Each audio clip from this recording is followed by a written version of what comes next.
இருக்கும் என்று உன்மேல் மனதுருகுகிற கர்த்தர் சொல்கிறார். அல்லேலூயா. தேவனுடைய பிள்ளைகளே, நான் கடந்த பிரேயர் டீம்ல சொன்னேன், இயேசு கிறிஸ்து மனதுருகுகிற தெய்வம்.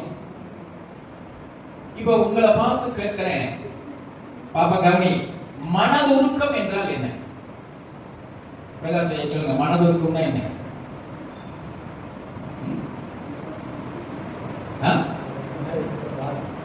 ஒருத்தர் மேல இருக்கிற பாரம்.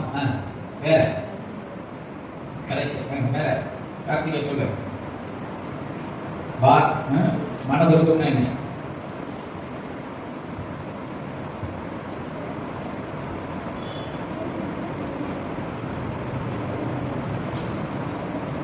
சரியான காரியம் என்றால் மனதுருக்கம் என்று சொன்னால் எப்படி சொல்றதுன்னா, தாங்க முடியாத, எப்படிங்க, தாங்க முடியாத ஒரு மனதுருக்கம். மெழுகுவர்த்திய நீங்க பத்த வச்ச உடனே அந்த சூட்டை தாங்க முடியாம அந்த மெழுகுவர்த்தி எப்படி உருகுதோ அதுபோல மனது உருக்கம் அப்படிங்கிறது ஒருத்தர் படுகிற கஷ்டத்தை, ஒருத்தருடைய பிரச்சனையை பார்த்த உடனே அவர்கள் மேல உண்டாகுகிற மிகப்பெரிய ஒரு பரிதாபம், இரக்கம், தயவு. சரிங்களா? அதுதான் மனது உருக்கம். பரிதவிப்பு, அதுதான் மனது உருக்கம். அந்த மனதுருக்கத்தை குறித்து நடுவில் சொல்றாரு. இப்படி எல்லாம் சொல்றாரு, மலைகள் விலகினாலும் பர்வதங்கள் நிலைவேந்தாலும் அப்படின்னு சொல்லி வரும்போது இதெல்லாம் சொல்லி கூட கடைசியில் அந்த வார்த்தை, உன்மேல் மனதுருகுகிற தெய்வன். அவர் அல்லேலூயா சொல்லுங்களேன். யார் மேல? சத்தமா சொல்லுங்க, யார் மேல? ரோட்ல போறவங்க மேல இல்ல, உண்மையில மனதுருகுகிற தேவன். நீங்க புதிய ஏற்பாட்டில் நீங்க வாசிங்கன்னா மத்தேயு 9:36, மத்தேயு 14:14, மத்தேயு 20:34, லூக்கா 7:13 எல்லாம் நீங்க வாசிக்கும் பொழுது புதிய ஏற்பாட்டிலே இயேசு கிறிஸ்துவை எங்கெல்லாம் ஜனங்கள் பார்க்கிறாரோ, இயேசப்பா எங்கெல்லாம் ஜனங்களை பார்க்கிறாரோ, இயேசப்பாவிடம் எப்பொழுதெல்லாம் ஜனங்கள் வருகிறார்களோ அப்பொழுதெல்லாம் இயேசு கிறிஸ்துவோடு கூட இயேசுவோடு கூட சொல்லப்பட்ட ஒரு வார்த்தை, மனதுருகினார். அல்லேலூயா. இயேசு மனதுருகினார். அந்த நான் சொன்ன வசனத்தில் எல்லாம் அந்த வார்த்தை கூட வந்துடும். இயேசு மனதுருகினார். ஜனங்களை பார்த்த உடனே, ஒவ்வொரு சூழ்நிலையை பார்த்த உடனே, நான் சொன்ன வசனத்துல நீங்க வீட்டுல போய் வேணா வாட்சி பாருங்க, அந்த ஜனங்களுடைய சூழ்நிலையை பார்த்த உடனே ஒரு பரிதவிப்பு, அந்த தவிப்பு தான் மனதுருக்கம். அப்படியே உடைஞ்சத, அப்படி சூழ்நிலையை பார்த்தோம்னா மனம் உடைச்சத, உருகிற. சிலர் பார்த்தோம்னு சொல்றோம், ஏதாவது ஒரு நல்லா இருந்தவங்களை பார்த்து என்னைக்காவது ஒரு முடியாம இருக்கு, உனக்கா இந்த நிலைமை அப்படின்னு சொல்ற, உனக்கா இந்த நிலைமை எப்படி இருக்கு அப்படின்னு சொல்றது போல ஜனங்களை பார்த்த உடனே இயேசுவுக்குள்ள ஆட்டோமேட்டிக்கா வருகிற ஒரு இருதயம் மனது உருகிற. வாசிங்க, ஒரு வசனத்தை வாசிங்க, மத்தேயு 9:36 வாசிங்க. அவர் திரளான ஜனங்களை கண்ட பொழுது அவர்கள் மேய்ப்பனில்லாத ஆடுகளைப் போல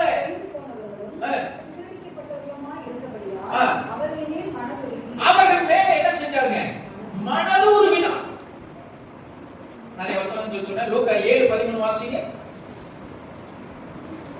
லூக்கா 7:13. கர்த்தர் அவளை பார்த்து அவன் மேல் மனதுருகி, அல்லேலூயா, அவள் அழுகிறா. அவளை பார்த்த உடனே ஆண்டவருக்கு அப்படியே உள்ள உடைஞ்சிச்சு. அவள் மேல் மனதுருகி அழாதே என்று சொல்கிறார். மனதுருகி கரத்தை நீட்டினார். மனதுருகி அவர்களை தொட்டார். மனதுருகி வியாதியை சொஸ்தமாக்கினார். நிறைய வசனம் இருக்கு. மனதுருகி இயேசு கிறிஸ்துவை எங்கெல்லாம் புதிய ஏற்பாட்டில் சொல்லப்பட்டதோ அங்கெல்லாம் அதிகமாக இயேசுவோடு சொல்லப்பட்ட ஒரு வார்த்தை என்ன வார்த்தைங்க? மனதுருக்கம். அல்லேலூயா. ஊழியக்காரர்களாக எங்களுக்கும் விசுவாசிகளாக இருக்கிற உங்களுக்கும் இருக்க வேண்டிய ஒரு இருதயம், மனதுருக்கத்தின் இருதயம் இருக்க வேண்டும். ஒரு கூட்ட ஜனங்களை பார்க்கிறீங்கன்னா, ஐயோ இவர்கள் இப்படி தங்களை கெடுத்துக் கொள்கிறார்களே, ஆண்டவரை அறியாமல் போகிறார்களே, நரகத்துக்கு ஓடிக்கொண்டிருக்கிறார்களே என்று அவர்கள் மேல வேதனைப்படுவதை காட்டிலும், ஐயோ இவர்கள் தங்களை கெடுத்துக் கொண்டு நரகத்துக்கு நேராக போகிறார்களே, தம்முடைய ஜீவனை அழித்துக் கொண்டிருக்கிறார்களே, மெய்ப்பனில்லாத ஆடுகளாக இருக்கிறார்களே, வழி நடத்த கூட முடியாத ஒரு ஆடுகளாக இருக்கிறார்கள் என்று சொல்லி மனதுருகுகிற இருதயம் நமக்கு வேண்டும் என்று தேவன் எதிர்பார்க்கிறார். அல்லேலூயா. சத்தமா சொல்லுங்க அல்லேலூயா. நம்முடைய ஆண்டவர் மனதுருக்கத்தின் வேகமா போக விரும்புகிறேன். யாருக்கெல்லாம் அவர் மனதுருகுவார் அப்படின்னா, ஒரு மனிதன் ஆண்டவரே என் நாவு வறண்டு போயிற்று, என் தொண்டையெல்லாம் வறண்டு போயிற்று, எனக்கு தேவை ஒரு சொட்டு தண்ணீர் வேண்டும் ஆண்டவரே, ஒரு சொட்டு தண்ணீர் வேண்டும் ஆண்டவரே. அந்த மனிதனிடத்தில் சொல்லி அவன் விரலை நனைத்து அந்த விரலிலிருந்து வருகிற ஒரு சொட்டு தண்ணியை என் நாக்குல கொடுங்க ஆண்டவரே, நான் என் நாக்கு வறண்டு போயிற்று என்று சொன்ன பொழுது அங்கே மனதுருக்கம் அவருக்கு இல்லை. அவன் ஜெபத்துக்கு அவர் பதில் கொடுக்கிறார். காரணம், அவன் நரகத்தில் இருந்தான். எல்லாருக்கையும் இயேசு மனதுருக முடியாது. ஆனா சில மனிதர்கள் மனதுருகிறாங்க. கல்லறை நாள், மரித்தவர்களுக்காக ஜெபிக்கிற நாள், மரித்தவர்களை பரலோகத்துக்கு அனுப்புகிற நாள். மரித்தவர்களுக்காக ஒரு நாள் கர்த்தர் மனதுருகவே மாட்டார். நல்லா புரிஞ்சுக்கணும். ஆட்சி இந்த மாதிரி காரியங்கள் இருந்தா முற்றிலும் தவறு. மரித்தவர்களுக்காக மனதுருகவே மாட்டார். இங்க ஒரு மனிதன் ஒரு சொட்டு தண்ணீர் கேட்ட பொழுது அவனுக்காக என்ன செய்யல சொல்லுங்க? மனதுருகினாரா? எவ்வளவு கேட்டான்? என்னத்தை கேட்டான்? கூட நிறைய தங்கத்தை வெள்ளியுமா கேட்டான்? என்ன கேட்டான்? கார்த்தி என்ன கேட்டான்? சொல்லி என்ன கேட்டான்? ஒரு சொட்டு தண்ணீர் கேட்டான். ஆண்டவர் கொடுத்தாரா? சொல்லுங்க, கொடுத்தாரா? அங்கே அவர் நியாயாதிபதியாக இருந்தார். தேவனுடைய பிள்ளைகளை இன்றைக்குத்தான் தேவனுடைய மனதுருக்கத்தின் காலம். உண்மையில் மனதுருகுகிற தேவன் எப்பொழுது நீ ஜீவனோடு கூட இருக்கிறப்பதான் உன்னோட மனதுருகிறார். நிறைய பேருக்கு மனதுருக மாட்டாரு. நான் சொல்லிட்டேன், காலம் பொன் போன்றது. காலம் நிறைவேறு முடிஞ்சிருச்சுன்னா உன் மேல மனம் இறங்கவே மாட்டார், மனதுருகவே மாட்டார். அதை குறித்து ஒரு சமயத்திலே நான் தியானித்துக் கொண்டிருந்த பொழுது, கண் கெட்டதுக்கு அப்புறம் சூரிய நமஸ்காரம் பண்ணணும்னு நினைச்சீங்கன்னா நடக்காது. இப்ப அவர் மனதுருக்கத்தின் தேவன். அவரிடத்தில் வருகிற ஒருவரையும் அவர் வெறுமையாய் திரும்ப விடுகிறதில்லை. இன்றே அணுகிற காலம். இப்பொழுதே தேவனை தேடி, இப்பொழுதே தேவனை நோக்கிப்பார். அவர் மனதுருகுகிற தேவன். உன்னை நிச்சயம் கை தூக்கி விடுவார். அல்லேலூயா. நிச்சயம் அவருடைய கை தூக்கி விடுவார். நிச்சயம் உன் ஜெபத்தை கேட்பார். நிச்சயம் உன்னை பரிசுத்தமாக்குவார், உன்னை சுத்திகரிப்பார். மீண்டும் நீ விழுந்த இடத்துல உன்னை எடுத்து அவர் நிறுத்துவார். அல்லேலூயா. சத்தமா சொல்லுங்க அல்லேலூயா.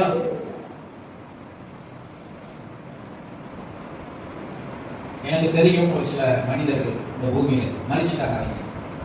ஆண்டவருடைய பிள்ளைகளா வாழ்ந்தவங்க, நாங்க பேரெல்லாம் சொல்ல விரும்பல. ஆண்டவருடைய பிள்ளைகளா வாழ்ந்தவங்க தான்.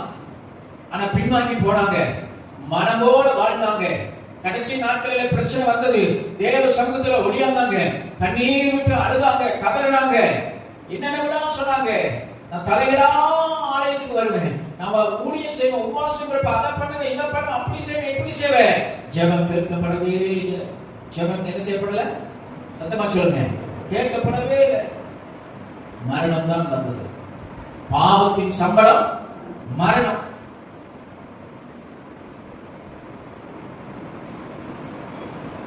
நீங்க சவுலை வாசிங்கன்னா கடைசி நேரத்துல சவுல் தேவனை தேடுவான். ஆனா தேவன் அவனுக்கு பதில் கொடுக்க மாட்டேன். ஏன்னா எத்தனையோ காரியத்துல அவனுக்கு அனுகிரகம் பாராட்டினார். ஆனா தேவன் அவனுக்கு மன்னித்து தேவன் அவனுக்கு செஞ்ச காரியத்தை மன்னித்து மன்னித்து சில காரியத்தை விட்டதுனால அவன் தொடர்ந்து அந்த தவறை செஞ்சு கொண்டே இருந்தான். கர்த்தர் அவனை கைவிட்டுட்டாரு. அதுக்கப்புறம் சவுல் தேவனை தேடும் பொழுது கர்த்தர் அவனுக்கு மறு உத்தரவு கொடுக்கவில்லை. அல்லேலூயா. ஆண்டவர் மனதுருக்கமாவே இருப்பாரா? நிச்சயம் மனதுருக்குகிற தேவன். ரட்சிக்கப்பட்ட கர்த்தருடைய பிள்ளைகளே, தேவனை தெரிந்து கொண்ட தேவ பிள்ளைகளே, ஆண்டவர் உண்மையிலே மனதுருக்குகிற தேவன் தான். ஆனா அந்த தேவனை பரீட்சை பாராதே. அல்லேலூயா. அந்த தேவனை என்ன செய்யாத? பரீட்சை பாராதே. அவரை பரீட்சை பார்த்துட்டே இருந்தீங்கன்னா ஒரு நாள் கைவிடப்பட்டவர்களாய் மாறி விடுவோம்.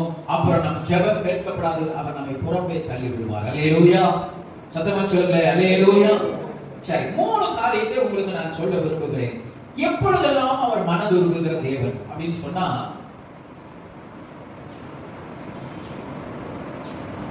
நீதிமானுக்கு மனதுருகுகிற தேவன். யாருக்கு? ஃபர்ஸ்ட் சத்தமா சொல்லுங்க. நீதிமானுக்கு மனதுருகுகிற தேவன். ஏசாயாவின் புத்தகம் 20ஆம் அதிகாரம் 1-3 மட்டும் வாசிங்க. ஏசாயாவின் புத்தகம் 20:1-3 மட்டும்.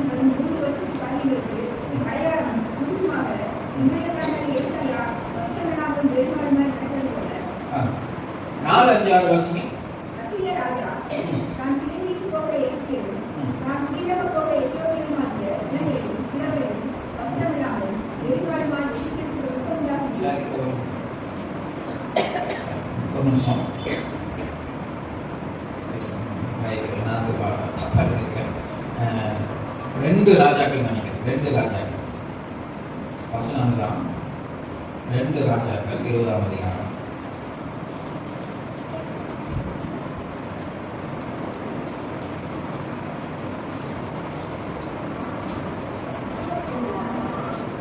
ராஜாக்கள் 20ஆம் அதிகாரம். எசேக்கியாவுக்கு பொதுவாக நான் ஏசியாங்க 20ஆம் அதிகாரம் 1-லிருந்து வாசிங்க.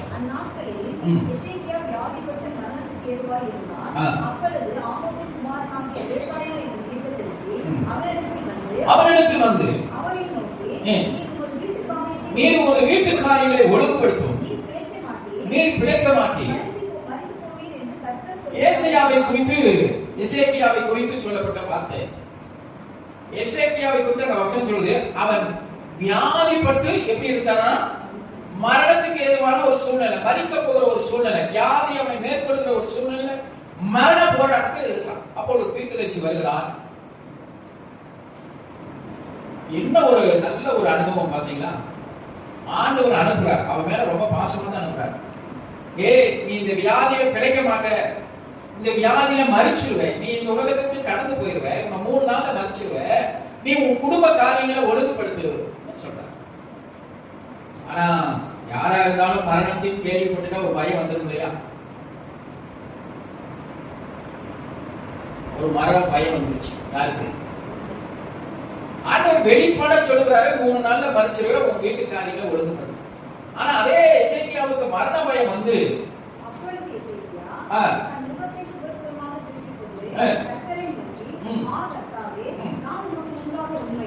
உண்மையும் நடந்து இதுதான் நீதிமானுடைய ஜெபம். நீதிமானின் மேல் மனதுருகுகிற தேவன். அல்லேலூயா. நிறைய பேரு ஆண்டவர் என் மேல மனதுருகுலின்னு சொல்றீங்க. சும்மா ஆண்டவர் உங்க மேல மனதுருக மாட்டாரு. உங்க மேல மனதுருக்கம் உள்ள ஆண்டவரா இருக்கணும்னா இந்த எசேக்கியா சொன்னதை போல நீங்க சொல்லணும். மனுஷனுக்கு முன்னாடி நீங்களும் நான் நீதிமானா இருக்கலாம். எசேக்கியா தேவனுக்கு முன்னாடி சொல்லுகிறான், தேவனுக்கு முன்னாடி சொல்லுகிறான், முட்டி போட்டு சொல்லுகிறான். அப்ப அவன் கட்டாயம் ஒரு பரிசுத்தவான். எப்படி சொல்றான்? அந்த கர்த்தாவே, நான் உமக்கு முன்பாக, ஒரு அல்லேலூயா சொல்லுங்களேன். நான் சொல்ற மனுஷனுக்கு முன்னாடி உண்மையா இருக்கிறதை போல காட்டலாம், ஆனா தேவனுக்கு முன்னாடி நீ உண்மையா இருக்கிறாயான்னு கர்த்தர் பார்ப்பார். அல்லேலூயா. சத்தமா சொல்லுங்க, அல்லேலூயா, அல்லேலூயா. அவன் சொல்ற உமக்கு முன்பாக, ஒரு அல்லேலூயா சொல்லுங்களேன். சபையில இருந்து சாட்சி சொல்லிடலாம். நான் உண்மையா இருந்தேன் அப்படின்னு வாயில சொல்லிடலாம். நீ முழங்கால் படிட்டு நீ சொல்லும் பொழுது உன் ஜெபம் கேட்கப்படுதான்னு பார்க்கணும்.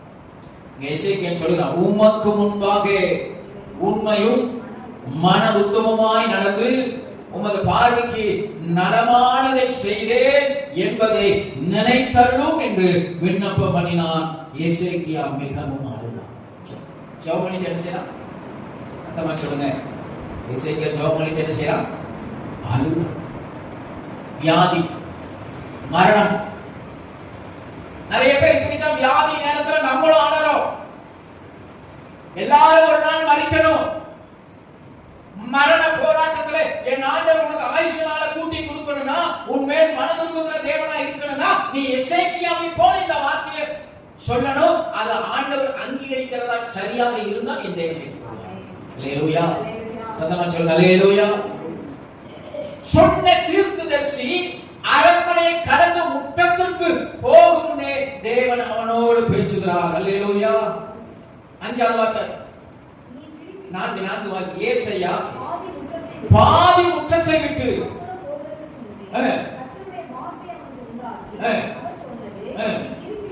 நீ திரும்பி போய்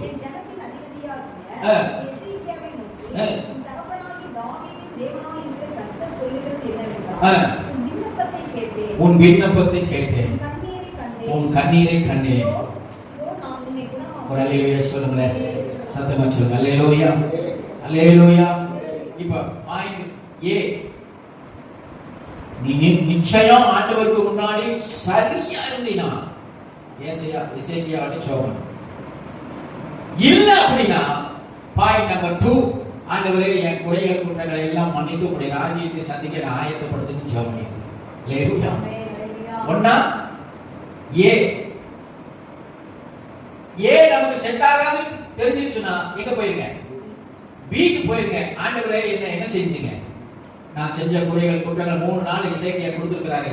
3 நாள் உட்கார்ந்து ஆண்டவரே என்ன உங்களுடைய ராஜ்யத்துக்குள்ள ஏற்றுக்கொள்ளுங்கப்பா. உமக்கு முன்னாடி நான் சில காரியங்களை செஞ்சுட்டேன். என் பாவத்தை மன்னிச்சு என்னை ஏற்றுக்கொண்டு உங்க ராஜ்யத்தை ஏற்ற பாத்திரமா மன்னிக்கப்பான்னு கண்ணீரோடு ஜெபம் பண்ணிருங்க. நிச்சயம் ஆண்டவர் ஏற்றுக்கொள்வார். அதை விட்டுட்டு எசேக்கியா ஒரு பாவியா இருந்தா, ஜெபம் கேட்காதவனா இருந்து அவன் ஜெபம் பண்ணிட்டே அழுதுட்டே இருந்ததுதான் நினைச்சுக்கங்க.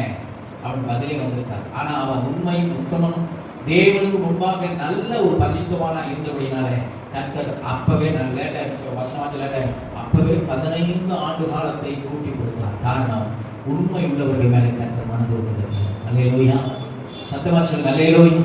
இப்படி சொல்றேன். எசேக்கியாவின் ஆயுசு நாட்கள் முடிஞ்சிருச்சு. தேவனுடைய பார்வையில முடிஞ்சிருச்சு. இன்னொரு 3 நாள் தான் அவன் ஜீவனோடு இருக்கணும். அதுதான் தேவ சித்தம். ஆனா அவன் நீதிமானா இருந்தபடினாலே அவன் கேட்டுக்கொண்டதை கர்த்தர் அவன் கவனித்தார். அல்லேலூயா. நான் நிச்சயம் சொல்றேன், சபைக்கு வருகிற தேவ பிள்ளைகளை, தேவனை அறிந்திருக்கிறவர்களை, ஞானஸ்நானம் எடுத்து ஜெபித்து தேவனை தேடுகிற பிள்ளைகளை, நீ உண்மையான தேவனுக்கு முன்பாக நீ நல்ல ஒரு பரிசுத்தவானாக இருப்பாய். ஆனால் நான் சொல்லுகிறேன், உன் ஜெபம் கட்டாயம் கேட்கும். உன் மேல மனதுருகுகிறது, உன் மேலே தன்னுடைய கவனத்தை எப்பொழுதும் வைத்திருக்கிறது, உன் ஜெபத்தை தள்ளாதவர்.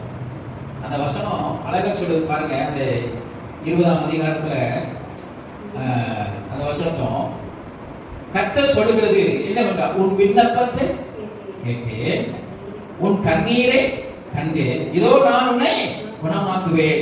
3ஆம் நாளிலே நீ பெட்டியில போக மாட்டேன். 3ஆம் நாளிலே நீ எங்க போக போற? அதுக்கு முன்னாடி 3ஆம் நாளிலே எங்க போயிருவ? பெட்டிக்கு போயிருவ. இப்ப 3ஆம் நாள் எங்க போக போற? சத்தமா சொல்ல, தேவனுடைய ஆலயத்துக்கு போய் நீ ஆராதிப்ப. அல்லேலூயா சொல்லுங்களேன். அல்லேலூயா. பாருங்க, ஜெபம், எசேக்கியாவுடைய ஜெபம் அரண்மனையிலிருந்து பரலோகம் போய் பரலோகத்திலிருந்து தீர்க்கதரிசிக்கு வந்து தீர்க்கதரிசிக்கு எங்க வந்துச்சு? எசேக்கியாவுக்கே வந்துருச்சு. தீர்க்கதரிசி சொல்லிட்டு திரும்ப வாசல் கூட போகல, ஜெபம் ஒரு ரவுண்டே அடிச்சிருச்சு. பரலோகத்துக்கு பூமிக்கு என்ன செஞ்சிருச்சு? சத்தமா சொல்லுங்க, ஒரு ரவுண்டே அடிச்சிருச்சு. அந்த குயிக்கா தேவனுடைய வாக்கிலே வெளிப்படுகிறது. காரணம் என்ன? அவர் உண்மையும் நீதியும் நிறைந்த தேவன், உத்தமனாய் இருந்தான், தேவனுக்கு பிரியமானதை செய்தான். இந்த உலகத்துல கூட மரணம் மட்டும் இல்ல, ஏதாவது இக்கட்டு நேரம், ஆபத்து நேரம், நாசமோசமான நேரத்துல உன் ஜெபம் கேட்கப்படணும்னு நான் உனக்கு சொல்லுகிறேன். நீ கர்த்தருக்கு பிரியமான பாத்திரமா இருந்தால் நீ எப்ப முழங்கால் படியிட்டாலும் உனக்காக உன் ஜெபத்தை கேட்க அவர் மனது உருகிற தேவனா ஆயத்தமுள்ளவராய் இருக்கிறார். அல்லேலூயா. சத்தமா சொல்லுங்க அல்லேலூயா. ஆமென். இரண்டாவது காரியம், எஸ்தரின் புத்தகம் 3ஆம் அதிகாரம் 1வது வசனம் 2வது வசனம். எஸ்தர் 3:1-2. ராஜாவாகிய அகாஸ்வேரோ அமெரிக்காவின் குமாரனாகிய ஆமான் என்னும் ஆமானை மேன்மைப்படுத்தி தன்னிடத்தில் இருக்கிற சகல பிரபுக்களுக்கு மேலாக அவனுடைய ஆசனத்தை உயர்த்தி வைத்தான். ஆகையால் ராஜாவின் அரண்மனை வாசலில் இருக்கிற ராஜாவின் ஊழியக்காரர் எல்லாரும் ஆமானை வணங்கி நமஸ்கரித்து வந்தார்கள். அவனுக்கு இப்படி செய்ய வேண்டும் என்று ராஜா கட்டளையிட்டிருந்தான். ஆனாலும் மொர்தெகாய் அவனை வணங்கவும் இல்லை, நமஸ்கரிக்கவும் இல்லை. ராஜா ஆமான உயர்த்தி வச்சிருந்தார். ராஜாக்கு அடுத்த ஸ்தானம் ஆமானுக்கு கொடுத்திருந்தாங்க. ஆனா வாசல் காவலாளியாகிய மொர்தெகாய் இந்த ஆமானை வணங்கவும் இல்லை, சத்தமா சொல்லுங்க, நமஸ்கரிக்கவும் இல்லை. இது எது அடையாளமா இருக்கு தெரியுமா? தானியேல் புத்தகத்துல ஒரு பெரிய கற்சிலையை உண்டாக்கி வச்சுட்டு எல்லாரையும் பணிந்து நமஸ்கரிக்க சொன்ன மாதிரி அதுக்கு அடையாளமா இருக்கு. ஆனா இந்த ஆமான் அவருடைய இருதயம் வைராக்கியமாய் இருக்கிறது. என் தேவனை தவிர நான் வேற யாரையும் நமஸ்கரிக்க மாட்டேன். ஒரு அல்லேலூயா சொல்லுங்க, சத்தமா சொல்லுங்க. கனப்படுத்துறது வேற, நமஸ்கரிக்கிறது வேற. அவனுக்குள்ள ஒரு வைராக்கியம், என் தேவனை தவிர நான் வேற யாரையும் நமஸ்கரிக்க மாட்டேன் என்கிற ஒரு வைராக்கியம் இருக்கிறது. 8, 9, 10 வாசிங்கன்னா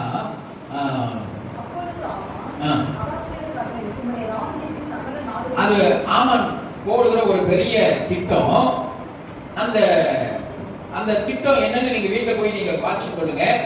அந்த ஆமான் என்ன செய்யறானா, மொர்தெகாய்க்கு மாத்திரம் அவன் வலையை விரிக்கல, யூதகுல அனைவருக்கும் அவன் என்ன செஞ்சானா ஒரு பெரிய காரியத்தை அங்க ஒழுங்குபடுத்துகிறான். இந்த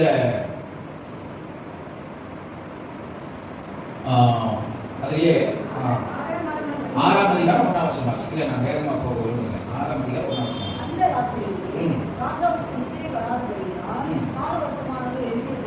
ஆமென். எல்லாம் நடந்து முடிந்தது. இந்த ஒரே ஒரு காரியம் உங்களுக்கு சொல்ல வேண்டும் என்று சொன்னா, அந்த ராத்திரியில ராஜாவுக்கு என்ன செய்யல, நித்திரை வரல. ஒரு பெரிய பிரச்சனையில மொர்தெகாய் மாட்டிக்கொண்டான். அவன் செஞ்சது என்ன தெரியுமா? 4ஆம் அதிகாரம் 16வது வசனம். நீ போய் யூதரை எல்லாம் கூடி வர செய்து, யாரு? எஸ்தர் மொர்தெகாய்க்கு சொல்றாங்க. மொர்தெகாய் தான் எஸ்தருக்கு சொன்னது. எஸ்தர் இப்ப சொல்றா, நான் அரண்மனைக்குள்ள உபவாசம் பண்றேன், நீங்க வெளியே போய் யூதரை எல்லாம் கூப்பிட்டு என்ன செய்யுங்க, நீங்களும் உபவாசம் பண்ண, நானும் உபவாசம் இருக்கிறேன்னு சொல்றா. இப்ப 2 பேர் ஒருமனப்பட்டு உபவாசம் வந்து ஜெபிக்கிறாங்க. பாருங்க, 3 நாள் அல்லும் பகலும் புசியாமலும் குடியாமலும் இருந்து எனக்காக உபவாசம் பண்ணுங்கள், நானும் என் தாதிமார உபவாசம் பண்ணுவோம், விவிதமாய் சட்டத்தை மீறி ராஜாவினிடத்தில் பிரவேசிப்பேன், நான் செத்தாலும் சாகிறேன் என்று சொல்ல சொன்னான். அப்பொழுது மொர்தெகாய் புறப்பட்டு போய் எஸ்தர் தனக்கு கற்பித்தபடி செய்தான். அல்லேலூயா. அவன் மொர்தெகாய் 3 நாள் ஒரு காரியத்துக்காக ஜெபிக்கிறான். 3 நாள் புசியாமலும் குடியாமலும் தேவ சமூகத்தில் உட்கார்ந்து ஜெபிக்கிறான். 3ஆவது நாள் முடியக்குள்ள, நான் வேகமா போறதுனால சொல்றேன், 9ஆம் அதிகாரம் 1வது வசனத்தை வாசிங்க. ராஜாவின் வார்த்தையின்படியும்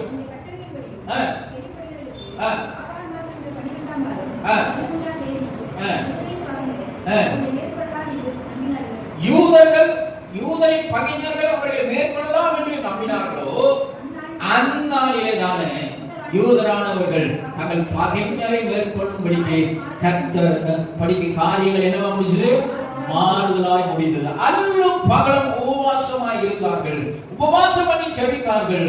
கர்த்தர் காரியங்களை மாறுதலாய் முடிய பண்ணினார். அல்லேலூயா. சத்தமா சொல்லுங்க அல்லேலூயா. மொர்தெகாய் ஒரு பரிசுத்தவான். அல்லேலூயா. தேவனை தவிர வேற யாரையும் வணங்காதவன். அல்லேலூயா. வைராக்கியமானவன். அப்படிப்பட்ட மனிதன் அல்லும் பகலும் அவன் புசியாமல் குடியாமல் உபவாசம் இருந்து ஜெபித்த பொழுது கர்த்தர் அவன் ஜெபத்தை கேட்டார், மனதுருகினார், காரியத்தை மாறுதலாய் முடிய பண்ணினார். எந்த நாளிலே எந்த நேரத்திலே யூதர்கள் அழிக்கப்பட வேண்டும் என்று அவன் சோதர முடிவு பண்ணினார்களோ அதே நாளிலே அதே நேரத்திலே பகைஞர்களை மொர்தெகாய் வெற்றி கொன்று போல கர்த்தர் கிருபை பாராட்டினார். அல்லேலூயா.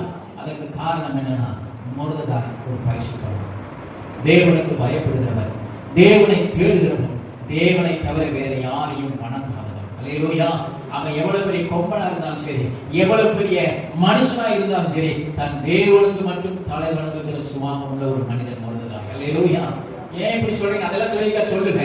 3 நாள் அன்னும் பகலும் இந்த காரியத்துக்காக அவன் புசியாமலும் குடியாமலும் உபவாசம் இருக்கும் பொழுது கர்த்தர் அவன் ஜெபத்தை கேட்கிறார் என்று சொன்னார். அவன் மேல் அந்த ஜெபத்துக்கு மனதுருகி பதில் தருகிறார் என்று சொன்னார். நிச்சயம் மொர்தெகாய் ஒரு பரிசுத்தவான். அல்லேலூயா.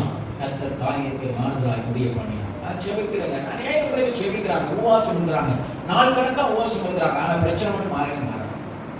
உபவாசம் வந்து எலும்பு தோல் தான் மாறுவாங்க.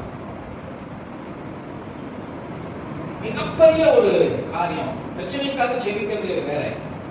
அதிகபட்சம் 95% உங்களுக்கு சொல்றேன், 95% உபவாசம் நம்மை மாற்றக்கூடியது, அடுத்தவங்களே இல்லை. நிறைய பேர் என்ன நினைக்கிறாங்க, உபவாசத்துல என் பிள்ளை மாத்திடுவேன். உபவாசத்துல ஜெபம் வேற, உபவாசம் வேற. உபவாசம் என்பது புசியாம குடியாம உட்கார்றீங்களே, இந்த ஆத்மா தன்னை வருத்தி கொள்கிறது தான் நம்ம புசியாம குடிக்காம ஜெபிக்கிறோம். அப்போ யாருக்கு அது ஊன்றுகோலாய் பெலனா இருக்கும்னா ஜெபிக்கிற நமக்கு தான். அல்லேலூயா. சத்தமா சொல்லுங்க, அல்லேலூயா. அப்போ இங்க மொர்தெகாய் இரவு பகல் புசியாம அவமாத்திரங்களே அவரோட ஒரு கூட்டத்தை கூட்டி ஜெபிக்கிறான். அந்த ஜெபத்துக்கு கர்த்தர் மனதுருகி பதில் தருகிறார். தேவன் காரியத்தை மாறுதலாய் முடிய பண்ணினார். அல்லேலூயா. முதல்ல உங்களுக்கு சொல்றேன், யார் மேல அவர் ஃபர்ஸ்ட் மனதுருகுவார்னா நீதி பிள்ளைகளுக்கு, அவருடைய வார்த்தைக்கு கீழ்ப்படுகிற பிள்ளைகளுக்கு, அவருக்கு பிரியமான பிள்ளைகளுக்கு, அவருடைய சத்தியத்திலே நிலைநிற்கிற பிள்ளைகளுக்கு, அவருக்கு பிரியமான பிள்ளைகளுக்கு அவர் மனதுருகுவார். அல்லேலூயா. சத்தமா சொல்லுங்க, அல்லேலூயா. சில சமயம் நீங்க எவ்வளவு ஜெபித்தாலும் உங்க ஜெபம் கேட்கவே கூடாது, பதில் கிடைக்கவே கிடைக்காது. ஏன் பதில் கிடைக்காது அப்படின்னா, உங்க ஜெபம் பாவத்தினாலே அக்கிரமத்தினாலே அந்த பரலோகத்துக்கு எட்டாதபடி மாதிரியே என்ன செய்யும், தடைபட்டு. நிறைய பேர் சொல்லுவாங்க, இந்த கோரை விட்டு கூட என்ன செய்யாது. எசேக்கியாவுடைய ஜெபம் வித்தின் ஒரு நாள் கூட இல்லை, ஒரு மணி நேரம் கூட இல்லை. பரலோகத்துக்கு போய் சொல்லுங்க, பரலோகத்திலிருந்து ஏசியாவுக்கு வந்து, ஏசியாவுக்கு யாருக்கு பதில் வந்துச்சு? எசேக்கியாவுக்கு பதில் வந்துச்சு. ஆனா மணிக்கணக்காக ஜெபித்தா கூட நம்முடைய ஜெபம் இந்த கூரையை கூட தாண்டி போகாதுன்னா நம்ம சரி செய்ய வேண்டிய காரியங்கள் நிறைய. தேவனுடைய பிள்ளைகளை தேவன் யார் மேல் மனது வருகிறார்னா அவருக்கு உண்மையும் உத்தமமா இருக்கிற பிள்ளைகள் மேல் அவர் மனது வருகிறது. அல்லேலூயா. இரண்டாவது, அவர் யார் மேல மனதுருகை அவர் சித்தமுள்ளவராக இருக்கிறார்னா, நல்ல கவனிங்க, நியாயாதிபதிகள் புஸ்தகம் 10ஆம் அதிகாரம் 16வது வசனம். நியாயாதிபதிகள் 10:16. சீக்கிரம் வாசிங்க. இரண்டாவது, யார் மேல அவர் மனதுருகுவார்? அந்நிய தேவர்களை தங்கள் நடுவிலிருந்து விலக்கிவிட்டு கர்த்தருக்கு ஆராதனை செய்தார்கள். அப்பொழுது அவர் இஸ்ரவேலின் வருத்தத்தை பார்த்து என்ன செய்தானா? இரண்டாவது யார் மேல மனதுருகுவார்னா, இது கேட்டகரி, அதை விட கொஞ்சம் லோ. நல்ல கருங்க. அது ஃபர்ஸ்ட் நீதிமான்கள் மேல் கர்த்தர் மனதுருகுவார், அதான் ஃபர்ஸ்ட் குவாலிட்டி. இரண்டாவது யார் மேல மனதுருகுவார்னா, மனம் திரும்புகிற பிள்ளைகள் மேல மனதுருகுவார். அல்லேலூயா. சத்தமா சொல்லுங்க, அல்லேலூயா. நான் சொன்னேன், ஏன் சவுல் மேல மனதுருகலைனா, ஏன் சவுலுடைய ஜெபத்தை கேட்கல அப்படின்னா, நல்ல கவனிங்க, சவுலை காட்டிலும் தாவீது நிறைய பாவம் செஞ்சிருக்கிறான். ஆனா ஏன் தாவீது மேல மனமிரங்கல தேவன் சவுலின் மேல ஏன் மனமிரங்கலைனா, நான் முடிச்ச முயலுக்கு 3 நாள்னு சொன்னவன் சவுல். நான் முடிச்ச முயலுக்கு 3 நாள்னு சொன்னவன் சவுல். தன் தவறை ஒற்றுக்கொள்ளாதவன் சவுல். எனவேதான் கர்த்தர் அவன் ஜெபத்துக்கு என்ன செய்யல, கடைசி நாட்களிலே சவுல் தேவனை தேடின பொழுது அவனுடைய சத்தத்துக்கு தேவன் செவி கொடுக்கல. தேவ பிள்ளைகளே, ஒன்றை சொல்ல கடமைப்பட்டிருக்கிறேன், தன் தவறை உணர்கிற பிள்ளைகள் மேல மனதுருகுவார். தன் பாவத்தை மறைக்கிறவன் வாழ்வடைய மாட்டான். அதை அறிக்கை செய்து விட்டு விடுகிறவன், அறிக்கை செய்கிறவன் அல்ல. நிறைய பேர் பாவத்தை என்ன செய்யறாங்கன்னா அறிக்கை செய்யறாங்க. ஆனா பாவத்தை அறிக்கை செய்கிறது முக்கியம் இல்ல, பாவத்தை அறிக்கை செய்து விட்டு விடுகிறவர்கள் என்ன செய்வார்கள்? தேவனுடைய இரக்கத்தை பெறுவார்கள். ஒரு அல்லேலூயா சொல்லுங்களேன். சத்தமா சொல்லுங்க அல்லேலூயா, அல்லேலூயா, அல்லேலூயா. யாரெல்லாம் தங்களுடைய பாவத்தை அறிக்கை செய்து மனம் திரும்புகிற சுபாவமாய் இருக்கிறார்களோ அவர்கள் மேல தேவன் மனம் திரும்புவார். நீங்க நியாயாதிபதிகளை வாசிக்கிறோம், அந்த வசனத்தை மறுபடியும் வாசிங்க. அந்நிய தேவர்களை தங்கள் நடுவிலிருந்து விலக்கி ஆராதனை செய்தார்கள். எதை பார்த்து? வருத்தத்தை பார்த்து மனதுருகுவார். மெய்யாகவே ஆண்டவரே நான் தப்பு பண்ணிட்டேன், என்ன மன்னிச்சிருங்கப்பா.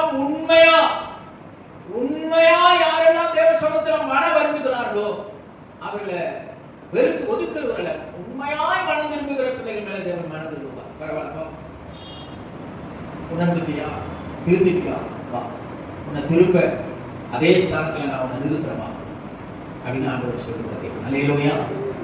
உண்மையில யோனாவை நினைச்சு பாருங்க.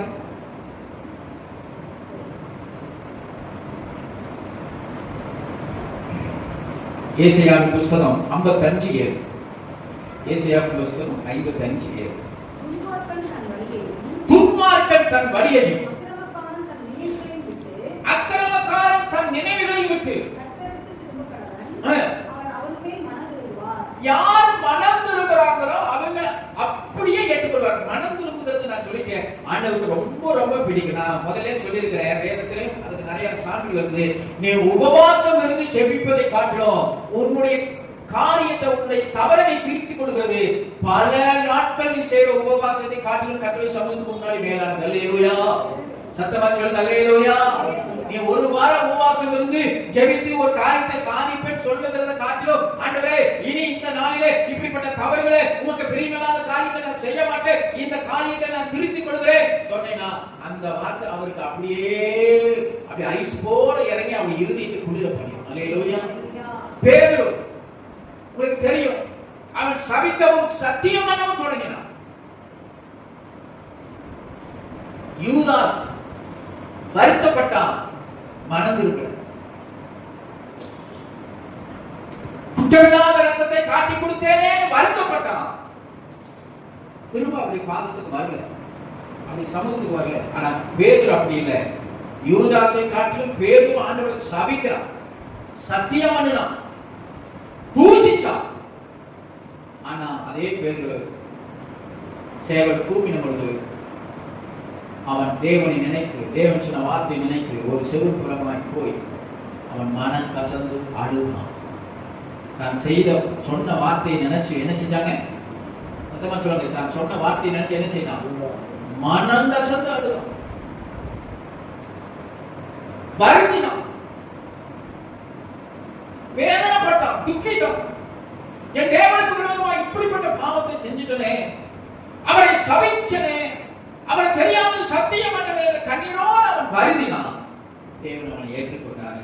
மீண்டும் பேதுருவை நோக்கி பார்த்தாரு. பேதுருவே, போனதெல்லாம் போட்டு மனம் திரும்பியா? ரைட்டு, அழுது கசந்து உன்னை ஒப்பு கொடுத்துட்டு எங்கடவா, நீ ஆளுகளை நெய் அப்படின்னு சொல்லி அவனை ஆசீர்வதித்து சீசர்களுக்கு தலைவனாக்கி அப்போஸ்தலர்களுக்கு தலைவனாக்கி கர்த்தர் அவனை ஆசீர்வதித்து உயர்த்தினார். அல்லேலூயா. இரண்டாவது யார் மேல் மனம் திரும்புவாங்க? சொல்லுங்க, யார் மேல் மனம் திரும்புவாங்க? மனம் திரும்புகிற பிள்ளைகள் மேல மனம் திரும்புவாங்க. ஆண்டவருக்கு ஒண்ணுமே தெரியாதது போல எல்லாத்தையுமே பின்னாடி ஒளிச்சு வச்சுட்டு அப்படியே ஜெபம் பண்ணனால அவருக்கு தெரியும். அவரு இருதயத்தை வகையறுக்கிற தேவன். சொல்லுங்க கார்த்திகா, சொல்லுங்க இருதயத்தை. ஆமா, ஒரு கறிக்கடையில போனா மணியன் நமக்கு தெரியும் தானே. கறிக்கடையில போனா வகையத்தான் என்ன, தலை தனியா குடல் தனியா எல்லாத்தையும் வகையா நம்ம இருதயத்துல வகையரிச்சு வச்சிருக்கிறோம். அவருக்கு மறைவானது ஒன்றும் வேதம் சொல்ல, அவருக்கு ஒன்று நாம் வெளியேற்றமா இருக்கிறோம். அவர்கிட்ட மறைபொருளே கிடையாது. யாரெல்லாம் உண்மையாய் மனம் திரும்புகிறார்களோ, வருத்தப்படுகிறார்களோ, மனம் திரும்பி அவர்களை நோக்கி பார்க்கிறார்களோ அவர்கள் மேல் கட்டாயம் மனம் திரும்புவார்கள். அல்லேலூயா. மீண்டும் அவர்களை அதே ஸ்தானத்தில் இழந்த இடத்துல திரும்பவும் என் ஆண்டவர் கொண்டு போய் அவர்களை நிறுத்துவார். எந்த சந்தேகம்? உங்களுக்கு எல்லாருக்கும் நல்லா தெரியும். சிம்சோன் மீறினான், பாவம் செஞ்சான், வல்லமா போயிடுச்சு, கண்கள் பிடிக்கப்பட்டது, அவனை ரெண்டு கையை கட்டி வச்சு ஒரு கேளிக்கை பொருளாகினாங்க. கடைசி நேரத்துல வருந்துகிறார். தப்பு பண்ணிட்டாங்க.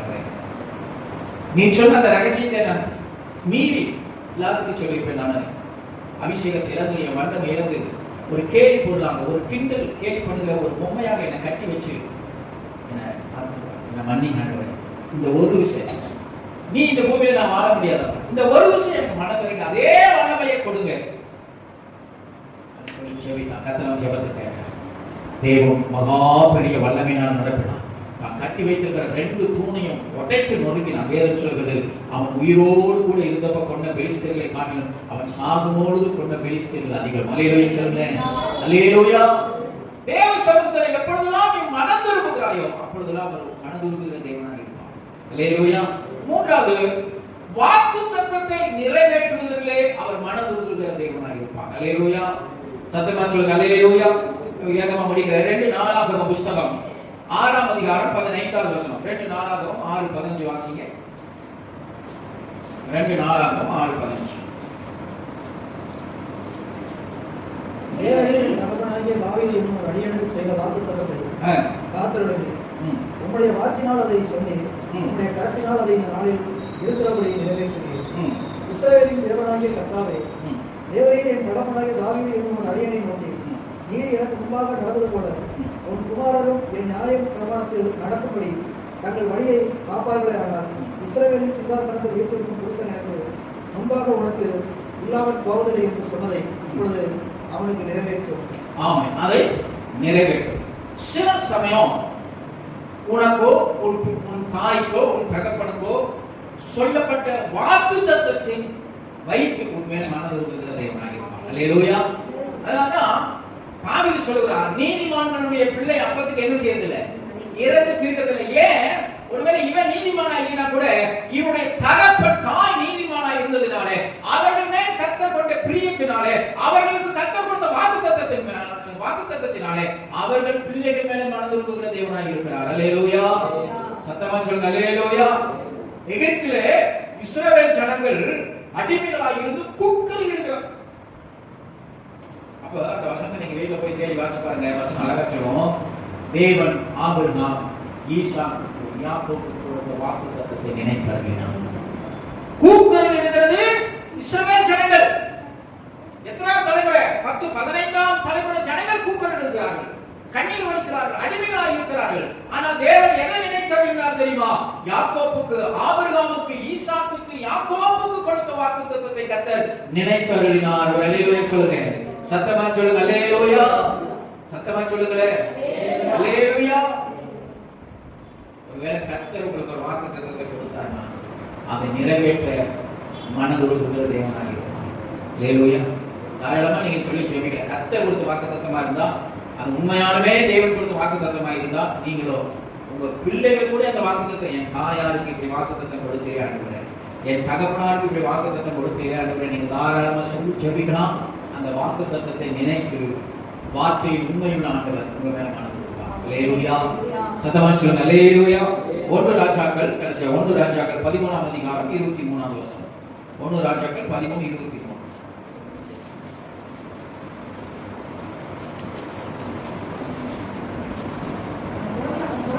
அவன் போஜனம் பண்ணி முடித்த பின்பு சாரி 1 ராஜாக்கள் 2 ராஜாக்கள் வாசிங்க.